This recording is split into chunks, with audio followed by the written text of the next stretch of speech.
Hello viewers, welcome to WB exam guide. Primary TET 2024 প্রস্তুতি পূর্বে আজকে সাইকোলজির খুবই গুরুত্বপূর্ণ একটা টপিক নিয়ে আলোচনা করব। তো তোমরাও অলরেডি কিন্তু দেখেছো আমি কিন্তু শিখন চ্যাপ্টারটা কিন্তু ধীরে ধীরে আলোচনা করছি। তো আজকে শিখন চ্যাপ্টারটার খুবই গুরুত্বপূর্ণ একটা থিওরি রয়েছে, যেটাকে বলা হয় ব্রুনারের থিওরি। এটা কিন্তু 2023 সালে পরীক্ষায় প্রশ্ন এসেছিল। এছাড়াও আমরা দেখেছিলাম যে 2017 সালে যে টেট পরীক্ষা হয়েছিল সেখানেও কিন্তু ব্রুনারের থিওরি থেকে একটা প্রশ্ন এসেছিল। এছাড়াও 2014 সালে যে ক্যান্সেল পেপারটা হয়েছিল সেখানেও কিন্তু ব্রুনারের থিওরি থেকে প্রশ্ন এসেছিল। তো খুবই একটা ইম্পর্টেন্ট চ্যাপ্টার এবং ইম্পর্টেন্ট থিওরি। তো আজকে আমরা এই থিওরিটা ভালো করে জানবো। তো তোমরা যারা নতুন অবশ্যই চ্যানেলটিকে সাবস্ক্রাইব করে রাখো এবং পাশে থাকা বেল আইকন অবশ্যই ক্লিক করো, এবং ভিডিও ডেসক্রিপশনে হোয়াটসঅ্যাপের লিঙ্ক আছে, হোয়াটসঅ্যাপ লিঙ্কে ক্লিক করে আমাদের গ্রুপে জয়েন হয়ে যাও। সেখানে কিন্তু প্রত্যেকটা ক্লাসের আপডেট তোমরা পেয়ে যাবে। তো দেরি না করে অবশ্যই ভিডিওটা তাড়াতাড়ি লাইক করে দাও, আর যারা নতুন অবশ্যই সাবস্ক্রাইব করে রাখো রেগুলার ক্লাসগুলো কন্টিনিউ করার জন্য। ওকে, লেটস স্টার্ট। দেখো, ব্রুনারের থিওরি পড়ার আগে যে যে বিষয়গুলো আমাদেরকে ভালো করে জানতে হবে বা যে যে পয়েন্টগুলো আমাদেরকে ভালো করে শিখতে হবে, সেই পয়েন্টগুলো আমি তোমাদেরকে সংক্ষিপ্ত আকারে পুরো কনসেপ্ট ক্লিয়ার করে একদম বুঝিয়ে দেবো। জাস্ট তোমরা মনোযোগ দিয়ে আমার কথাগুলো শুনবে, ঠিক আছে? দেখো কি বলছে, শিখনে প্রভাব বিস্তারকারী। কি বলা হয়েছে? শিখনে প্রভাব বিস্তারকারী উপাদান সমূহের ক্ষেত্রে শিক্ষকের ভূমিকা আমরা পরিবেশগত এনভায়রনমেন্ট হিসাবে অন্তর্ভুক্ত করতে পারি। যেমন জিনিসটা বোঝো, আমাদের যে টিচিং লার্নিং মেথড রয়েছে, মানে আমাদের যে শিক্ষণ প্রক্রিয়া রয়েছে, সেখানে কার কার ভূমিকা রয়েছে? প্রথমত ভূমিকা হচ্ছে শিক্ষকের ভূমিকা, 2 নম্বর হচ্ছে পরিবেশের ভূমিকা, আর 3 নম্বর হচ্ছে শিক্ষার্থীর ভূমিকা। বোঝা গেল? শিক্ষার্থীর ভূমিকা থাকতে পারে, 2 নম্বর শিক্ষকের ভূমিকা থাকবে, আর 3 নম্বর পরিবেশের ভূমিকা থাকবে। এই সমস্ত ভূমিকাগুলো একটা লার্নিংয়ের ওপরে বা টিচিং লার্নিং প্রসেসের ওপরে কিন্তু এফেক্ট ফলে বা প্রভাব বিস্তার করে। তাহলে এখানে আমরা কি বলছি, যে আমাদের যে টিচিং লার্নিং প্রসেস রয়েছে বা শিক্ষণ নীতি রয়েছে, তার উপরে শিক্ষকের ভূমিকাকে আমরা কি হিসাবে দেখব? শিক্ষকের ভূমিকাকে আমরা পরিবেশগত ভূমিকা বা এনভায়রনমেন্টাল ফ্যাক্টর হিসাবে গণ্য করব। তাহলে শিক্ষণের ওপরে বা লার্নিংয়ের ওপরে শিক্ষকের ভূমিকা কীরূপ? লার্নিংয়ের ওপরে শিক্ষকের ভূমিকা হচ্ছে পরিবেশের ন্যায় বা পরিবেশগত রয়েছে। তো তোমরা যারা 2024-এর জন্য প্রাইমারি টেটকে টার্গেট রেখেছো, তো তোমাদের জন্য খুবই একটা সুবর্ণ সুযোগ। ডাব্লিউবি এক্সাম গাইডের পক্ষ থেকে তোমাদের জন্য ব্যাচ লঞ্চ করা হয়েছে, নতুন ব্যাচ লঞ্চ করা হয়েছে। তোমরা যারা অ্যাডমিশন নিতে চাইছো, এখন অফার চলছে, যারা নতুন ব্যাচে অ্যাডমিশন নিতে চাইছো তারা অবশ্যই যোগাযোগ করো। এখানে যে তোমরা নাম্বারটি দেখতে পাচ্ছ 96, এখানে যে নাম্বারটি দেখতে পাচ্ছ 9647300217, নাম্বারটি নোট করো, 9647300217। এই নাম্বারটিতে যোগাযোগ করো। এখানে তোমরা রেগুলার লাইভ ক্লাস পেয়ে যাবে, রেকর্ডিং ক্লাস, টপিক ওয়াইজ প্রত্যেকটা থিওরি ক্লাস পেয়ে যাবে। থাকছে তোমাদের সঙ্গে এমসিকিউ থাকছে, প্রত্যেকটা সাবজেক্টের অ্যানালাইসিস থাকছে, প্রিভিয়াস ইয়ারের কোশ্চিন থাকছে, প্রত্যেকটা জিনিস তোমাদেরকে ইন ডিটেলসে প্র্যাকটিস করানো হবে। আর রেগুলার তোমাদের থাকছে মক টেস্ট, যেটা কিন্তু তোমাদের পরীক্ষার জন্য অত্যন্ত গুরুত্বপূর্ণ। এছাড়াও তোমরা পেয়ে যাচ্ছ ক্লাসের নোটস। তো তোমরা যারা কিন্তু ফুল কোর্স নিতে চাইছো, আমাদের ফুল কোর্সটাকে নিতে পারবে। এছাড়াও যদি তোমরা চাও যে শুধুমাত্র মক টেস্ট দেবো, মক টেস্টও নিতে পারবে। যদি মনে করো আমাদের ক্লাসের নোটসগুলো শুধুমাত্র নেব, সেটাও তোমরা পেয়ে যাবে। তো সমস্ত কিছু আরও জানার জন্য তোমাদেরকে কন্ট্যাক্ট করতে হবে 9647300217। স্ক্রিনে দেওয়া নাম্বারটি নোট করো, 9647300217। তারপর নেক্সট দেখো, তারপরে কি বলা হয়েছে আমরা দেখব যে শিক্ষক সংক্রান্ত উপাদানগুলির মধ্যে কী কী। তাহলে শিক্ষক সম্পর্কিত কোন কোন উপাদানগুলো আমাদের টিচিংয়ের ওপরে প্রভাব বিস্তার করে, সেগুলো আমরা একটু একটু করে জানবো। দেখো, প্রথম পয়েন্ট বলছে শিক্ষার্থীদের ভালোবাসা এবং তাদের সমর্থন করা। তাহলে একজন শিক্ষক যদি শিক্ষার্থীদেরকে খুব ভালোবাসে, স্নেহ করে, ঠিক আছে, একজন শিক্ষক যদি শিক্ষার্থীদেরকে ভালোবাসে, স্নেহ করে এবং তাদেরকে সাপোর্ট করে, তাহলে বলো ওই শিক্ষার্থীরা শিক্ষককে দেখে ভয় পাবে না বন্ধু মনোভাব করবে? বলো, একদম। তাহলে যদি কোনো শিক্ষক মহাশয় শিক্ষার্থীদেরকে আপন ভেবে ভালোবাসে, স্নেহ করে, সমর্থন করে, মানে সাপোর্ট করে, তাহলে প্রত্যেকটা শিক্ষার্থী ওই শিক্ষক মহাশয়কে কি করবে? বন্ধু ভাববে। আর যখন শিক্ষার্থীরা শিক্ষক মহাশয়কে বন্ধু ভাববে তখন শিক্ষার্থীরা শিক্ষককে মন খুলে সব কথা বলতে পারবে। আর মন খুলে তখনই যখন বলবে তারা কিন্তু শিক্ষক যেটা বলবেন শিক্ষার্থীরা কিন্তু সেটাই শুনবে। আমি ধরো ক্লাসে গিয়ে শিক্ষার্থীদের সঙ্গে খুবই খারাপ ব্যবহার করি, খুবই খারাপ আচরণ করি, আমি তাদেরকে সবসময় বকাঝকা করি, তাহলে ওই শিক্ষক যখন শিক্ষার্থীদেরকে কোনো কিছু বলবে তাহলে এই শিক্ষার্থীরা কি শিক্ষকের কথা শুনবে? বলো, শুনবে কি? কখনোই শুনবে না। তারা কখনোই শুনবে না, কারণ শিক্ষককে দেখে তারা সবসময় ভয় পাবে। তাহলে একজন শিক্ষক যখন শিক্ষার্থীদের কাছে বন্ধু হয়ে উঠবে বা বন্ধুত্বপূর্ণ আচরণ করবে তখন কিন্তু ওই শিক্ষক মহাশয় শিক্ষার্থীর কাছে আদর্শ শিক্ষক। আর যখন তুমি আদর্শ শিক্ষক হিসাবে গড়ে উঠবে তখন তোমার শিক্ষার্থীদেরকে পড়ানোটা সার্থক হবে। বোঝা গেল? তাহলে প্রথম পয়েন্ট কি? শিক্ষার্থীদের প্রতি ভালোবাসা এবং তাদেরকে সমর্থন করা। ক্লিয়ার সবার? খ নাম্বার দেখো, খ বলছে শ্রেণীকক্ষ ব্যবস্থাপনা এবং শিক্ষার্থীদের দল গঠন করা। তাহলে কি, একটা ক্লাসরুমে আমি ধরো পড়াতে গেছি, ক্লাসরুমে ধরো 30 জন স্টুডেন্ট আছে বা 40 জন স্টুডেন্ট আছে, দেখা গেল বাচ্চারা হৈহল্লো করছে, মানে গন্ডগোল করছে, ইনডিসিপ্লিন করছে। তো সেক্ষেত্রে আমি যদি ক্লাসরুমটাকে ম্যানেজমেন্ট করতে না পারি তাহলে শিক্ষার্থীরা কি আমার কথাগুলো শুনতে পাবে? না আমার কথাগুলোর প্রতি তাদের কোনো মনোযোগ থাকবে বা আমি যেটা পড়াচ্ছি সেটা তারা আত্মস্থ করতে পারবে? কোনোটা কি সম্ভব? কোনোটাই সম্ভব নয়। তাহলে প্রথমত কি করতে হবে? একজন শিক্ষককে শ্রেণীকক্ষকে ম্যানেজমেন্ট করতে হবে, অর্থাৎ ক্লাসরুম ম্যানেজমেন্ট করতে হবে। 2 নম্বর কি করতে হবে? Group activity. তাহলে শিক্ষার্থীদেরকে নিয়ে একটা একটা করে গ্রুপ তৈরি করতে হবে, কারণ আমরা জানি যে আধুনিক শিক্ষা বিজ্ঞানে বা শিশুকেন্দ্রিক শিক্ষা বিজ্ঞানে শিক্ষার্থীদেরকে শিক্ষা দেওয়ার অন্যতম মাধ্যম হচ্ছে গ্রুপ অ্যাক্টিভিটি। বোঝা গেল? তারপরে গ নাম্বার বা 3 নাম্বারে বলছে শিক্ষাদান কৌশলগুলিকে কার্যকারীভাবে ব্যবহার করা। ধরো আমি কোনো একটা টপিক বাচ্চাদেরকে পড়াবো, সেই পড়ানোটা আমি যদি গতানুগতিক পদ্ধতিতে পড়াই, আমি চেয়ার টেবিলে বসেছি, চেয়ার টেবিলে বসে আমি যখন বাচ্চাদেরকে মানে বকে যাব তখন কিন্তু বাচ্চারা আমার পড়াশোনা শুনবে না। কিন্তু আমি যখন বিভিন্ন এলটিএমের সাহায্যে বা টিএলএমের সাহায্যে বোর্ড ওয়ার্ক করে কোনো একটা চ্যাপ্টার পড়াবো তখন শিক্ষার্থীরা বলবে যে শিক্ষক মহাশয়ের পড়াটা আমার খুব ইন্টারেস্টিং লাগছে বা খুব ভালো লাগছে। আজকে আমি তোমাদেরকে আমার একটা বাস্তব উদাহরণ দিই।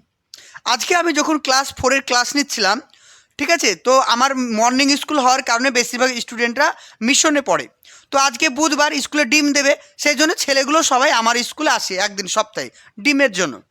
তো আজকে আমি তাদেরকে বাংলা ব্যাকরণ শেখাচ্ছিলাম। তো বাংলা ব্যাকরণ যেটা ছিল সেটা ছিল কি, কর্ম, কর্তা এবং ক্রিয়াকে আইডেন্টিফাই করা। বোঝা গেল? তাহলে একটা বাক্যে বা একটা সেন্টেন্সে কোন পদগুলো কর্মপদ, কোনটা ক্রিয়াপদ আর কোনটা কর্মপদ, ঠিক আছে, এইগুলোকে খুঁজে বের করা। তো আমি ওদেরকে এমনভাবে একদম আত্মস্থ করে দিয়েছি যে বাংলা গ্রামার জিনিসটা যে এতটাই সহজ, তারা অবাক হয়ে গেছে। তারা ভাবছে যে স্যার আমরা মিশনে এত টাকা খরচা করে পড়ি কিন্তু সেখানে এতটা ভালোও শিখতে পারি না। ঠিক আছে, তাহলে কেন এই কথাটা বলছে? কারণ তাদের মতো করে পড়াতে হবে তোমাকে। তাহলে কোনটা কিভাবে আমরা কর্মকে চিনব, কোনটা কর্ম আবার 2 প্রকার হলে কোনটাকে মুখ্য কর্ম বলবো, কোনটাকে গৌণ কর্ম বলবো, এই জিনিসটা যখন বাচ্চারা তোমার কাছ থেকে শিখতে পারবে তখন কিন্তু তোমার প্রতি তাদের আরও কী হবে, অ্যাট্রাকটিভ কাজ করবে। তখন তুমি যেটা বলবে সেটাই তারা বুঝবে। বোঝা গেল? তাহলে এইগুলো সবই কিন্তু শিক্ষকের ওপর নির্ভর করছে। তাহলে শিক্ষকের টিচিং মেথডটা কেমন হবে তার উপর নির্ভর করছে কি, তার উপর নির্ভর করছে তোমার টিচিংটা শিক্ষার্থীরা কতটা অ্যাকসেপ্ট করতে পারছে। বোঝা গেল? ক্লিয়ার? তাহলে একজন শিক্ষক অবশ্যই শিক্ষার্থীর টিচিং লার্নিং প্রসেসের ওপরে গুরুত্বপূর্ণ ভূমিকা পালন করে। একজন শিক্ষকের ভূমিকা আমরা এনভায়রনমেন্টাল ফ্যাক্টর হিসাবে বিবেচনা করব। একজন শিক্ষক কী কী হিসাবে ফ্যাক্টর কাজ করে? প্রথম হচ্ছে শিক্ষার্থীদের প্রতি ভালোবাসা এবং সমর্থন করা। দ্বিতীয়ত কাজ হচ্ছে শিক্ষার্থীদেরকে গ্রুপ অ্যাক্টিভিটিতে পার্টিসিপেট করানো এবং ক্লাসরুম ম্যানেজমেন্ট করা। আর 3 নম্বর হচ্ছে তোমার টিচিং যে স্টাইল বা টিচিং মেথড, এগুলো কিন্তু একজন শিক্ষার্থীর টিচিং লার্নিং প্রসেসের ওপরে গুরুত্বপূর্ণ ভূমিকা পালন করে। ক্লিয়ার সবার?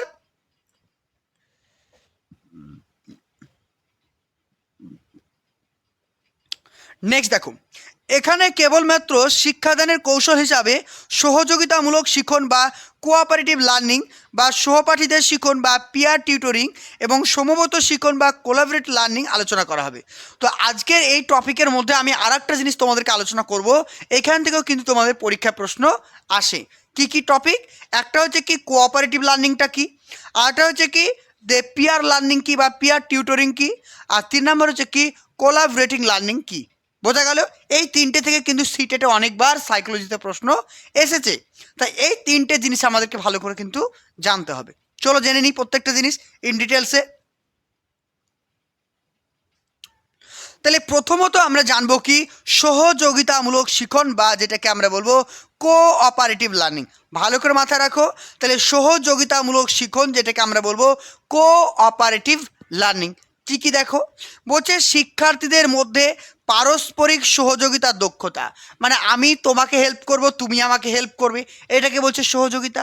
মানে একে অপরের সঙ্গে বন্ডিং, একে অপরের সঙ্গে মিথস্ক্রিয়া করে আমরা যে শিখনটা অর্জন করব সেটাকে আমরা কি বলবো?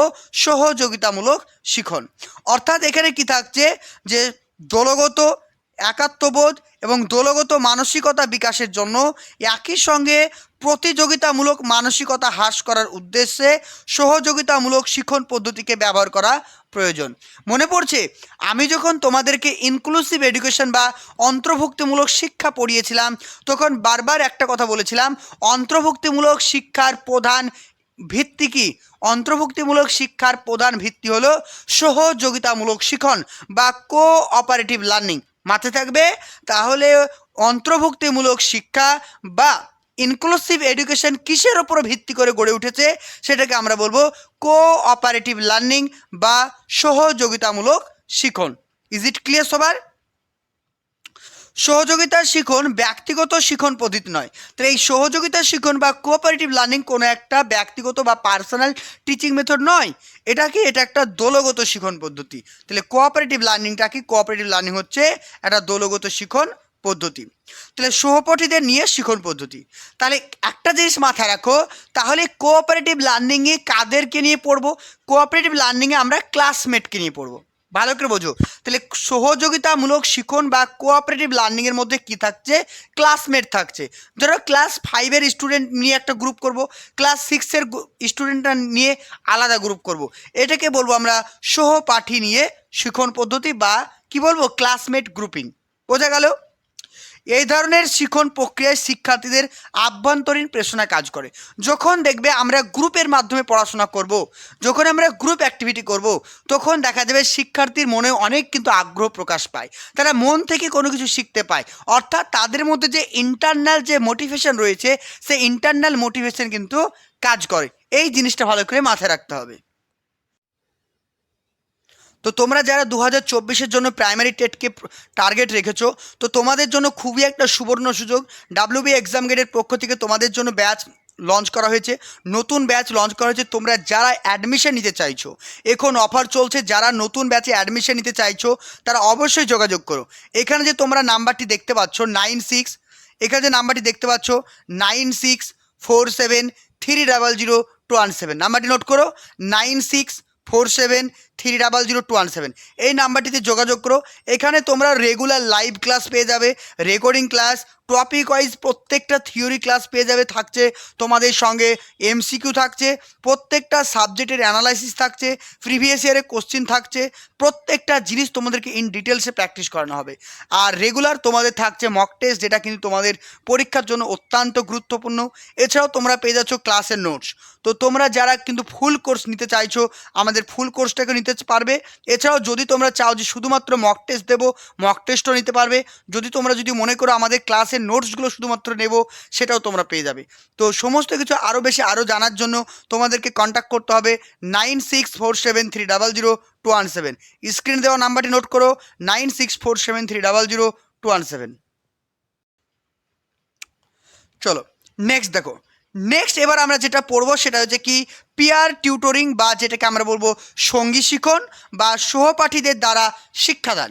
একই জিনিস, দুটো কিন্তু একই জিনিস, জাস্ট টার্মগুলো আলাদা। দেখো কি বলছে, সহপাঠী বা সহপাঠী বা এটা বা হবে, ঠিক আছে, বাস হয়ে গেছে, সহপাঠী বা সমবয়সী দ্বারা শিক্ষাদানকে বলা হয় কি সঙ্গী শিখন। তাহলে এখানে দেখলাম কি যে সহপাঠী, একটা জিনিস মাথায় রাখো, পিয়ার টিউটরিংটা কি, তাহলে এখানে কোঅপারেটিভ লার্নিং এবং পিয়ার টিউটরিংয়ের মধ্যে একটা পার্থক্য আছে। কোঅপারেটিভ লার্নিংয়ের মধ্যে দেখলাম সমস্ত স্টুডেন্ট হবে সহপাঠী, মানে তারা ক্লাসমেট, কিন্তু পিয়ার টিউটরিংয়ের ক্ষেত্রে কি হবে, তারা হতে পারে সহপাঠী বা হতে পারে সমবয়সী, বোঝা গেল, মানে একই বয়সের শিক্ষার্থী এটা হতে পারে। যে সমস্ত শিক্ষার্থীরা পিছিয়ে পড়া বা নিম্ন পারদর্শিতা সম্পূর্ণ, তাদের সবথেকে বেশি উপকার হয় এই শিক্ষাদান পদ্ধতিতে বা কোলাবোরেটিং লার্নিংয়ের ক্ষেত্রে। এই জিনিসটা কিন্তু ভালো করে তোমাদেরকে মাথায় রাখতে হবে। তো তোমাদেরকে একটা কথা বলি, এখানে আমার একটু টাইপিং ভুল আছে, একটু মিস্টেক আছে, তোমাদেরকে এটা কারেকশন করে দেবো যখন পিডিএফটা তোমাদের দেবো, ঠিক আছে। তাহলে এখানে জিনিসটা দেখো, তাহলে সঙ্গী শিখন বা সহপাঠীদের মধ্যে বা সহপাঠী শিখনের মধ্যে সবথেকে বেশি কারা অ্যাডভান্টেজ পায় বা কারা সুযোগ সুবিধা সবথেকে বেশি পায়, যারা আমাদের শ্রেণীকক্ষে একটু পিছিয়ে আছে বা যারা নিম্ন পারদর্শিতা সম্পন্ন, মানে যারা গড় মেধা থেকে যারা পিছিয়ে আছে বা সঠিক যারা ফলাফল করতে পারছে না তারা। তাহলে এখানে কিন্তু কোলাবোরেটিং লার্নিং হবে না, এখানে হবে কি পিয়ার টিউটরিং। পিয়ার টিউটরিং মানে বোঝো, পিয়ার টিউটরিং মানে জিনিসটা বোঝো, ধরো আমাদের ক্লাসরুমে 5টা ছেলে খুবই ভালো, ভালো করে বোঝো, 5টা ছেলে ভালো, 2টো ছেলে কিন্তু একটু কম মেধা সম্পন্ন বা তারা কিন্তু ভালো পড়াশোনা করতে পারে না। এবার আমি কি বললাম যে যারা ক্লাসের ফার্স্ট বয় বা যারা ক্লাসে ভালো রেজাল্ট করো, তোমরা তোমাদের যারা বন্ধুরা রয়েছে যারা ভালো পড়াশোনা করতে পারে না বা যারা কোনো জিনিস বুঝতে পারে না, তোমাদের দায়িত্ব থাকলো তোমরা ওদেরকে পড়াবে। যখন অবসর টাইম পাবে, যখন ক্লাসে টিফিন টাইম থাকবে, তখন কিন্তু তোমরা তাদেরকে পড়াবে। এটাকে বলছে কি পিয়ার টিউটরিং, বোঝা গেল। তাহলে পিয়ার টিউটরিং কি, যখন কোনো শ্রেণীকক্ষে যারা নিম্ন মেধা সম্পন্ন বা নিম্ন পারদর্শিতা সম্পন্ন বা যারা পিছিয়ে পড়া শিক্ষার্থী রয়েছে, তারা যখন উচ্চ মেধা সম্পন্ন বা উচ্চ পারদর্শিতা সম্পন্ন শিক্ষার্থীদের কাছে জ্ঞান অর্জন করে, সেটাকে আমরা কি বলবো, পিয়ার টিউটরিং বা সঙ্গী শিখন। ওকে, তাহলে এখানে কিন্তু কোলাবোরেটিং লার্নিং হবে না, এখানে হবে পিয়ার টিউটরিং, আর সমবেত শিখন হবে না, এটা হবে আমাদের সঙ্গী শিখন। ক্লিয়ার?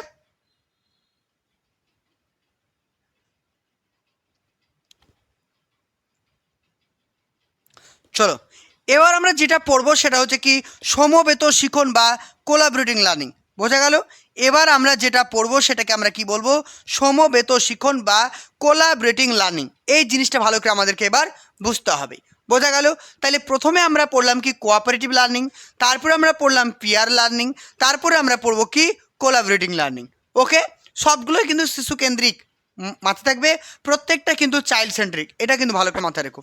জাস্ট একটু মাইক্রো কনসেপ্ট, বোঝা গেল, একটু একটু আলাদা, তাছাড়া বাকিটা সব সেম।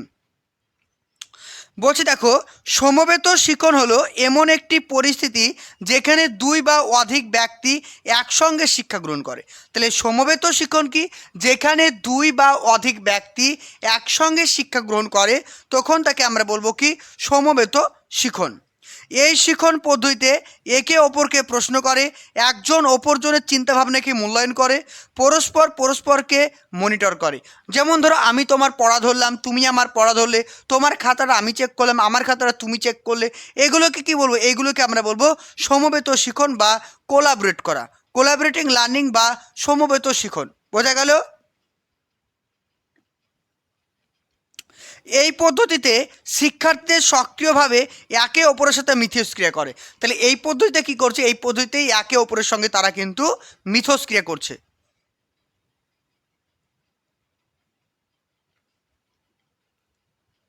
এই পদ্ধতিতে শিক্ষার্থীরা সক্রিয়ভাবে একে অপরের সঙ্গে মিথস্ক্রিয়ার মাধ্যমে অভিজ্ঞতাগুলিকে শেয়ার করে। সম্ভবত শিখনের গুরুত্বপূর্ণ ভিত্তি হলো ভাইগটস্কির নৈকট্য বিকাশ বা জেপিডি, জোন অফ প্রক্সিমাল ডেভেলপমেন্ট, এখানে ভুল আছে, ঠিক আছে। তাহলে জেপিডির ফুল ফর্ম কি, জেপিডির ফুল ফর্ম হচ্ছে কি জোন অফ প্রক্সিমাল ডেভেলপমেন্ট। তাহলে যদি তোমাদের পরীক্ষায় প্রশ্ন আসে জোন অফ প্রক্সিমাল ডেভেলপমেন্ট শিখনের কোন নীতির ওপরে ভিত্তি করে গড়ে উঠেছে, তাহলে তোমরা আনসার করবে কি সমবেত শিখন বা কোলাবরেটিং লার্নিং, বোঝা গেল। বোঝা গেল? তাহলে এখানে আমরা দেখলাম কি জেপিডি বা Vygotsky zone of proximal development কোন নীতির ওপর ভিত্তি করে গড়ে উঠেছে, সেটা হবে কি যে কোলাবরেটিং লার্নিং বা সমবেত শিক্ষণের ওপরে গড়ে উঠেছে।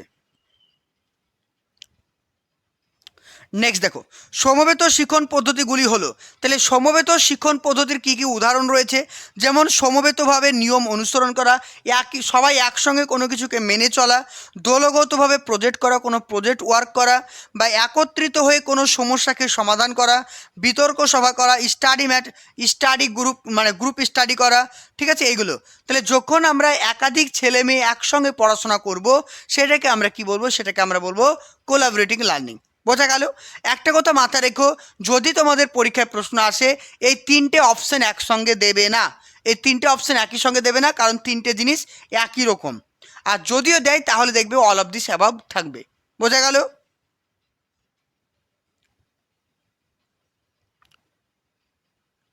নেক্সট দেখো, এই পদ্ধতিতে শিক্ষকরা বা বয়স্করা সহযোগী অর্থাৎ ফ্যাসিলিটার হিসেবে কাজ করে। এটাও ইম্পর্টেন্ট।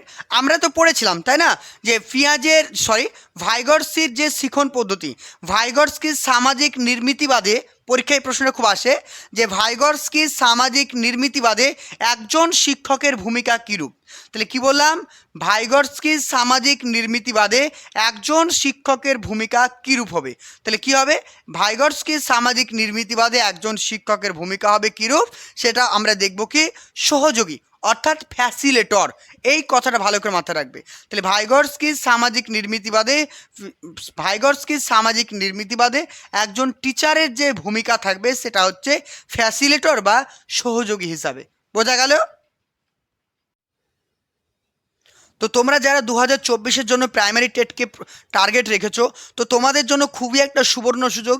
ডাব্লিউবি এক্সাম গেটের পক্ষ থেকে তোমাদের জন্য ব্যাচ লঞ্চ করা হয়েছে, নতুন ব্যাচ লঞ্চ করা হয়েছে। তোমরা যারা অ্যাডমিশন নিতে চাইছো, এখন অফার চলছে, যারা নতুন ব্যাচে অ্যাডমিশন নিতে চাইছো তারা অবশ্যই যোগাযোগ করো। এখানে যে তোমরা নাম্বারটি দেখতে পাচ্ছ 96, এখানে যে নাম্বারটি দেখতে পাচ্ছ 9647300217, নাম্বারটি নোট করো, 9647300217, এই নাম্বারটিতে যোগাযোগ করো। এখানে তোমরা রেগুলার লাইভ ক্লাস পেয়ে যাবে, রেকর্ডিং ক্লাস, টপিক ওয়াইজ প্রত্যেকটা থিওরি ক্লাস পেয়ে যাবে, থাকছে তোমাদের সঙ্গে এমসিকিউ থাকছে, প্রত্যেকটা সাবজেক্টের অ্যানালাইসিস থাকছে, প্রিভিয়াস ইয়ারের কোশ্চিন থাকছে, প্রত্যেকটা জিনিস তোমাদেরকে ইন ডিটেলসে প্র্যাকটিস করানো হবে।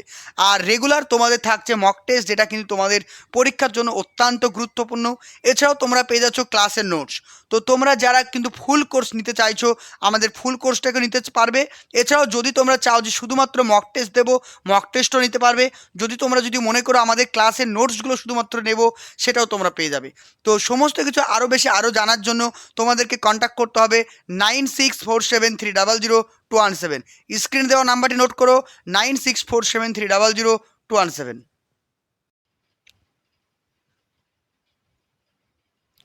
চলো নেক্সট দেখো, জ্ঞান ও প্রজ্ঞা বা কগনিটিভ।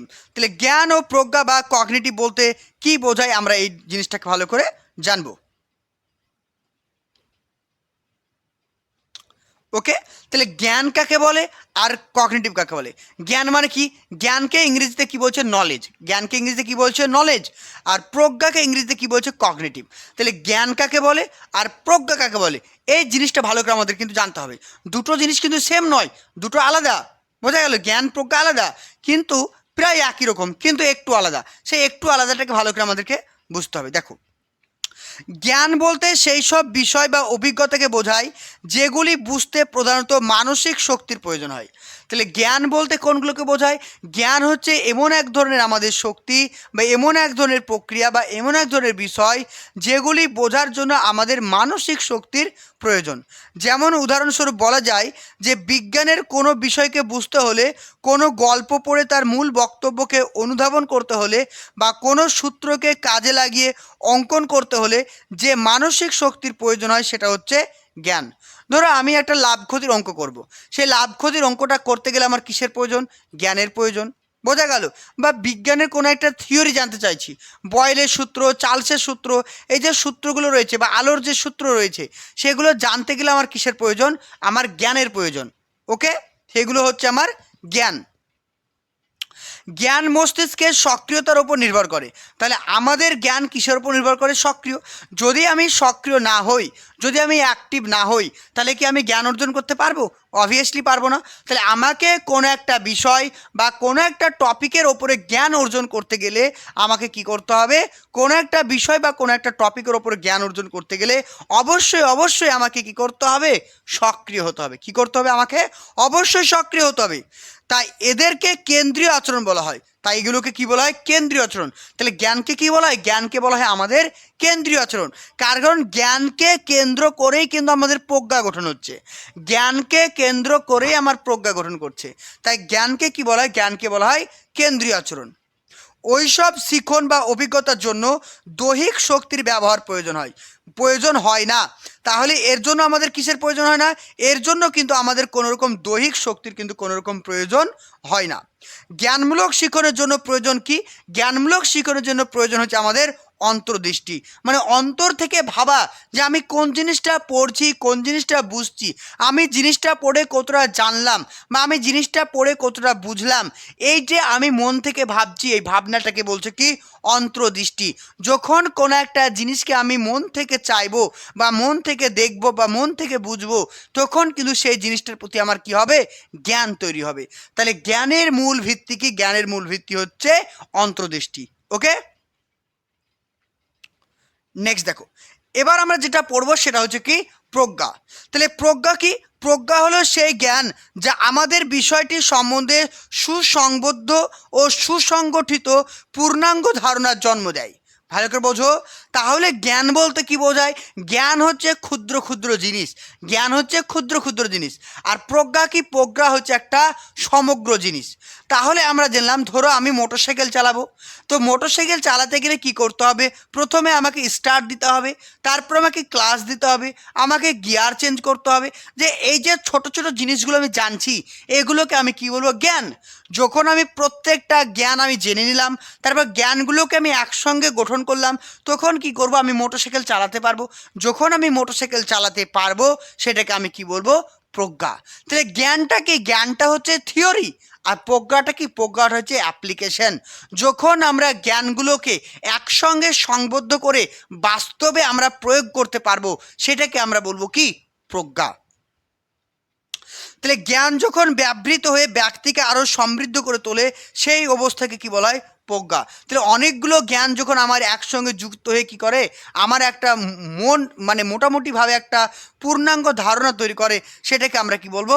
প্রজ্ঞা। তাহলে জ্ঞান হচ্ছে সংকীর্ণ জ্ঞান, এ একটা জ্ঞান, এ একটা জ্ঞান, এ একটা জ্ঞান, এই অনেকগুলো জ্ঞান একসঙ্গে মিলিত হয়ে তৈরি হবে কি? একটা প্রজ্ঞা বা cognitive. Is it clear?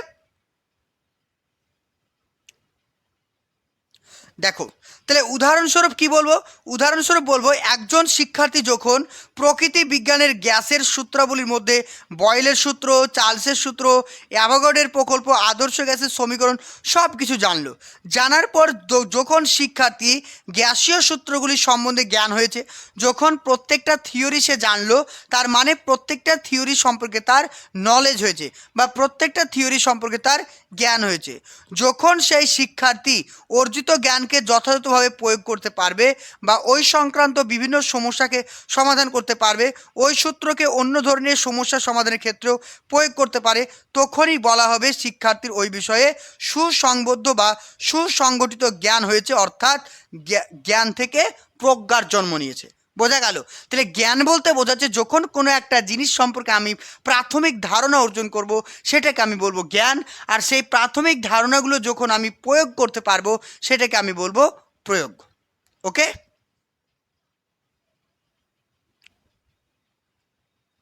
Next দেখো, নেক্সট বলছে কোনো শিক্ষার্থী কোনো বিষয়ে প্রজ্ঞা জন্মালে সেই বিষয়ের বিভিন্ন জ্ঞান একত্রে সংগঠিত হয় এবং তৈরি হয় একটি মানসিক প্রতিরূপ। তাহলে কি বলছে? তাহলে আমাদের যে ছোট ছোট ছোট ছোট ছোট ছোট জ্ঞান রয়েছে, সেই জ্ঞানগুলো একসঙ্গে গঠন হয়। একসঙ্গে গঠন হয়ে কি করছে? আমার একটা মেন্টাল ইমেজ তৈরি করছে, আমার মনের মধ্যে একটা প্রতিচ্ছবি তৈরি করছে, আমার মনের মধ্যে একটা ছবি তৈরি করছে, বা যেটা একটা প্রতিরূপ তৈরি করছে।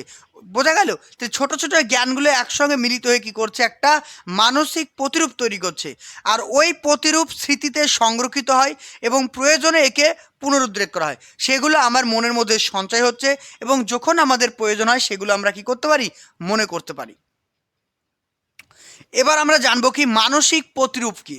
তাহলে মানসিক প্রতিরূপ বা মেন্টাল ইমেজ হলো একটি সক্রিয় পরিবর্তনশীল সংগঠন যা সময়ের সঙ্গে সঙ্গে পরিবেশের সঙ্গে অভিযোজনের ফলে সংগঠিত হয় এবং আরও সমৃদ্ধ ও শক্তিশালী হয়। তাহলে আমাদের যে মেন্টাল ইমেজ বা মানসিক যে চিত্র সেটা কিন্তু কি হয়, আমাদের পরিবেশের সঙ্গে, আমাদের যুগের সঙ্গে, সময়ের সঙ্গে সঙ্গে কি হয়, অভিযোজিত হয়, মানে পরিবর্তন হয় এবং পরিবর্তন হয়ে সেটা কিন্তু আরও বেশি স্ট্রং বা শক্তিশালী হয়। এইভাবে মানসিক প্রতিরূপে ক্রমশ পরিবর্তন ঘটতে থাকে এবং ব্যাপ্তি হয় আর এবং প্রসারিত হয় এবং সংগঠিত হয় কি স্কিমা।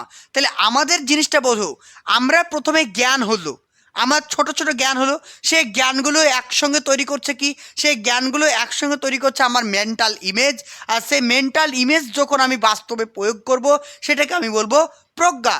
আর অনেকগুলো প্রজ্ঞা একসঙ্গে গঠিত হয়ে তৈরি করছে কি আমার স্কিমা। বোঝা গেল? তাহলে অনেকগুলো প্রজ্ঞা একসঙ্গে গঠিত হয়ে তৈরি করছে কি স্কিমা। আর স্কিমার ধারণা কে দিয়েছেন প্রথম? স্কিমা ধারণা প্রথম দিয়েছেন কে? বাটলে। এই কথাটা ভালো করে মনে রেখো। দেখো, স্কিমা হলো প্রজ্ঞার একটি একক। তাহলে স্কিমা কি? স্কিমা হচ্ছে প্রজ্ঞার একটি একক। তাহলে একটি স্কিমা অপর স্কিমার সঙ্গে যুক্ত হয়ে নতুন প্রজ্ঞার একক বা নতুন স্কিমা তৈরি করে। তাহলে জিনিসটা কি বললাম? তাহলে জিনিসটা হচ্ছে প্রথমে আমরা কোনো একটা বিষয় বা কোনো একটা জিনিস সম্পর্কে জ্ঞান অর্জন করব, সেই জ্ঞানগুলো একসঙ্গে মিলিত হয়ে তৈরি করছে আমার মেন্টাল ইমেজ, আর সেই মেন্টাল ইমেজ থেকে তৈরি হচ্ছে কি আমার স্কিমা, আর সেই স্কিমা থেকে তৈরি হচ্ছে কি আমার প্রজ্ঞা। এই জিনিসটা ভালো করে মাথায় রাখতে হবে। জিনিসটা আমি ছবির সাহায্যে বোঝাই। ধরো এ একটা জ্ঞান, এ একটা জ্ঞান, এ একটা জ্ঞান, একসঙ্গে মিলিত হয়ে হচ্ছে মেন্টাল ইমেজ, আর এই মেন্টাল ইমেজ থেকে তৈরি হচ্ছে আমার কি স্কিমা, আর এই স্কিমা থেকে তৈরি হচ্ছে কি আমার প্রজ্ঞা। এই জিনিসটা ভালো করে মাথায় রেখো।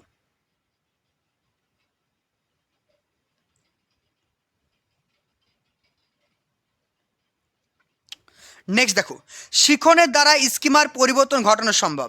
তাহলে আমরা যে লার্নিং করছি বা টিচিং করছি, এই শিখনের ফলে কিন্তু স্কিমার কিন্তু পরিবর্তন হয়। শিখনের কর্তব্য হলো স্কিমার পরিবর্তন ঘটিয়ে শিক্ষার্থীর এমন আচরণকে প্রবৃত্ত করা যাতে তারা যে কোনো বিষয়কে সঠিকভাবে শিখতে পারে। যেমন ধরো আজকে আমি কোনো একটা টপিক জানলাম, আমি 10 দিন পর সেই টপিকটা অন্যভাবে জানতে পারি বা অন্য মেথডে জানতে পারি বা আমার জ্ঞানটা আরও বেশি উন্নত হতে পারে। তাহলে শিখনের ফলে কিন্তু আমাদের যে প্রজ্ঞা, সে প্রজ্ঞার কিন্তু পরিবর্তন হয় বা স্কিমারও কিন্তু পরিবর্তন হয়। স্কিমার উপযুক্ত বিন্যাসে তৈরি হয় কি প্রজ্ঞা। তাহলে একটা একটা একটা একটা যেই প্রজ্ঞা রয়েছে, এই প্রজ্ঞা, এই প্রজ্ঞা, এই স্কিমা, এই স্কিমা, তাহলে অনেকগুলো স্কিমা পরপর সাজিয়ে তৈরি হয় কি আমাদের প্রজ্ঞা। তাহলে প্রজ্ঞামূলক আচরণের ক্ষেত্রে কি কি থাকে? স্মৃতি, মনোযোগ ইত্যাদি মানসিক প্রক্রিয়াকে বিচ্ছিন্নভাবে দেখা হয় না। তাহলে আমাদের প্রজ্ঞার মধ্যে কি কি পড়ছে বা আমাদের কগনিটিভের মধ্যে কি পড়ছে? কগনিটিভের মধ্যে পড়ছে স্মৃতি, মনোযোগ, এগুলো পড়ছে। মনে থাকবে, স্মৃতি, মনোযোগ, প্রবলেম সলভিং, এগুলো সবই কিন্তু কগনিটিভের মধ্যে পড়ছে। নেক্সট দেখো, নেক্সট বলছে শিখনের প্রজ্ঞামূলক তথ্য বা কগনিটিভ থিওরি অফ লার্নিং। যেসব তথ্য প্রজ্ঞাকে কেন্দ্র করে গড়ে উঠেছে, অর্থাৎ যে সমস্ত থিওরিগুলোকে কগনিটিভ বা প্রজ্ঞাকে কেন্দ্র করে গড়ে উঠেছে বা যেগুলির ক্ষেত্রে শিক্ষার্থীদের উদ্দীপক পরিস্থিতির সামগ্রিকতা বা আচরণের উপর গুরুত্ব দেওয়া হয়, তাদেরকে বলা হয় কি প্রজ্ঞামূলক। এত কিছু জানার প্রয়োজন নেই। মেনলি যেটা মনে রাখবে, যে সমস্ত থিওরিগুলোকে কগনিটিভের উপর ভিত্তি করে গড়ে উঠেছে সেগুলোকে আমরা বলবো প্রজ্ঞামূলক থিওরি। আর এই প্রজ্ঞামূলক থিওরির প্রথম প্রবক্তার নাম হচ্ছে কি গেজলার। তাহলে প্রজ্ঞামূলক থিওরির প্রবক্তার নাম হচ্ছে কি গেজলার। এই তথ্যে শিক্ষার্থীদের পূর্ব অভিজ্ঞতার উপর গুরুত্ব দেওয়া হয়। তাহলে প্রজ্ঞামূলক থিওরিতে শিক্ষার্থীর যে প্রিভিয়াস নলেজ রয়েছে তার উপরে কিন্তু গুরুত্ব দেওয়া হয়। ওকে, তো তোমরা যারা 2024-এর জন্য প্রাইমারি টেটকে টার্গেট রেখেছো, তো তোমাদের জন্য খুবই একটা সুবর্ণ সুযোগ।